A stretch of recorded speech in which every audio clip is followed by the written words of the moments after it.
Nah, di sini saya akan menjelaskan dulu tentang pertolongan tentang mimisan. Nah, di sini ada menurut Stanley M. Gildow seperti dikutip dari bukunya yang berjudul Pills Aid, cara yang benar pertolongan pertama dan penanganan darurat. Kebanyakan pendarahan di hidung yang terjadi pada anak-anak tidak berbahaya.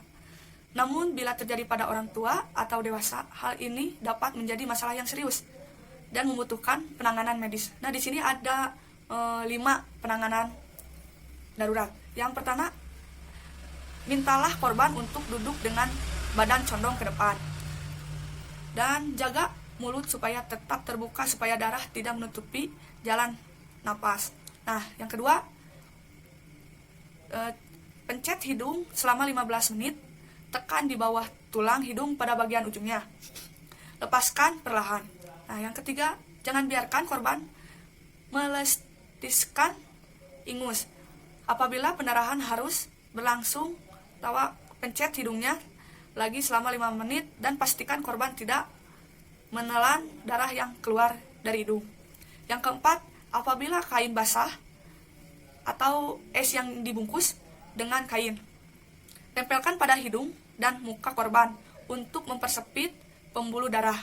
Yang terakhir, bila pendarahan berlanjut dan ada indikasi patah tulang, segera bawa ke unit penanganan gawat darurat. Nah, di sini saya akan menjelaskan lagi tentang pertolongan pertama pada gigi patah. Sambil menanti tindakan dari dokter atau tenaga medis, pastikan Anda sudah melakukan langkah-langkah pertolongan pertama. Nah, di sini saya pertolongan pertama ada 4. Yang ke-1, cari dan bersihkan gigi yang patah. Kalau gigi Anda patah dan jatuh, bersihkan dengan air panas kembali di posisinya semula. Beri tekanan supaya gigi menempel cukup kuat. Kalau gigi tidak bisa menempel kembali, rendam gigi dalam susu putih atau air hangat yang dibawa ke dokter. Jika Anda tidak bisa melakukan gigi Anda ganjal atau gusi dengan kain kasa yang steril. Nah, yang kedua, kumur dengan air hangat sambil menekan gigi yang patah dengan lidah atau jari. Kumur mulut dengan air hangat untuk membersihkan sisa-sisa darah atau kotoran pada gigi. Gunanya adalah mencegah infeksi. Setelah berkumur gigi, sapu tangan yang lembut untuk menahan posisi gigi yang patah Anda sampai tiba ke dokter gigi atau IGD. Yang ketiga, mengatasi pendarahan dan membengkak. Kalau gigi yang patah atau menyebabkan pendarahan terus-menerus, tekan dengan kasa yang steril.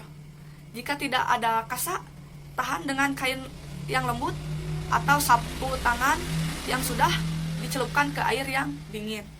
Apabila gusi terasa memekak, segera kompres dengan es batu. Namun, jangan langsung menempelkan es batu ke gusi karena bisa menyebabkan kerusakan jaringan atau bungkus dulu es batu dalam kain yang lembut. Yang terakhir, yang keempat, untuk mengurangi rasa sakitnya gigi, Anda bisa minum obat perendah atau nyeri seperti ibuprofen atau paracetamol yang suka dipakai oleh penanganan yang pertama. Ada juga bisa berkumur-kumur dengan air hangat yang dicampur garam untuk membantu meredakan nyeri dari gigi tersebut yang patah atau berdarah. Nah, di sini saya akan menjelaskan yang terakhir tentang pertolongan pertama pada asma. Jika Anda merasa sedang mengalami serangan asma, tetaplah tenang, jangan panik. Nah, di sini ada beberapa contoh atau beberapa langkah-langkah pertolongan yang bisa diatasi di tempat. Nah, yang pertama, kita harus duduk dan ambil napas pelan-pelan dengan stabil. Sekali lagi, coba untuk tetap tenang, karena paniknya diri kita justru akan semakin memperparah serangan asma. Yang kedua, semprotkan obat inhale untuk asma setiap 30 detik sampai 60. Maksimal 10 semprotan. hubungi ambulan jika Anda tidak memiliki inhaler. Asma bertambah parah meski sudah mengulangkan inhaler.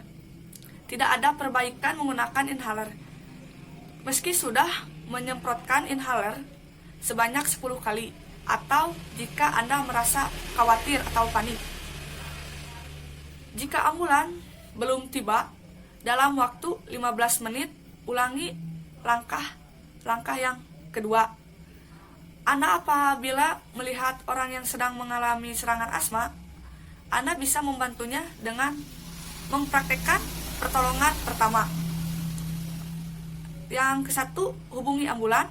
Bantu orang tersebut untuk duduk tegak dengan nyaman, sambil melonggarkan pakaian agar tidak sesak, seperti kancing baju sama setbe atau kancing celana.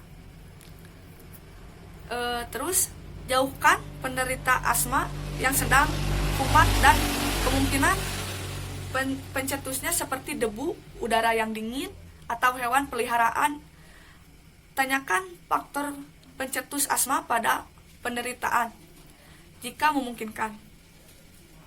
Yang keempat, jika anak tersebut memiliki obat asma seperti inhaler, bantu dia untuk menggunakannya. Jika dia tidak punya inhaler, gunakan inhaler yang ada di kotak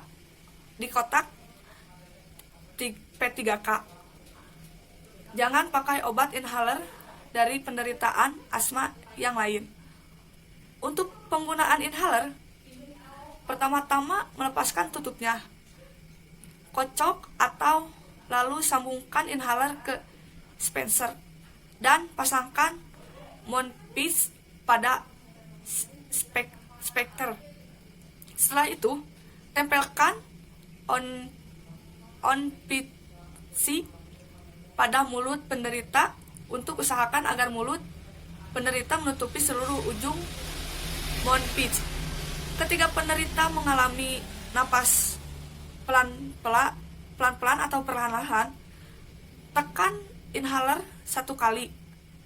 Minta dia agar tetap mengambil napas pelan-pelan dan sedalam mungkin.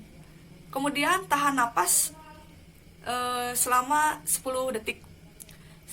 Semprotkan inhaler sebanyak 4 kali dengan jarak waktu sekitar 1 menit tiap kali semprotan. Setelah semprotan, tunggu hingga 4 menit jika masih sulit bernapas. Berikan 4 semprotan lagi dengan jarak waktu yang sama.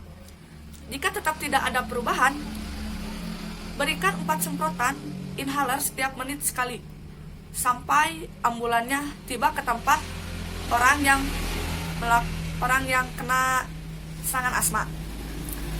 Jika serangan asma berat, semprotkan inhaler sebanyak 6 atau 8 kali setiap menitnya.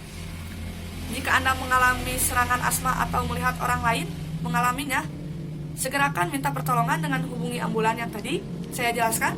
Lakukan langkah-langkah pertolongan yang tadi di atas. Bantu penderitaan asma kalau orangnya sendiri. Perawatan medis darurat atau berikan secepatnya apabila penderitaan asma mengalami kesulitan bernapas hingga tampak mukanya pucat, bibirnya membiru, tidak bisa berbicara atau pingsan.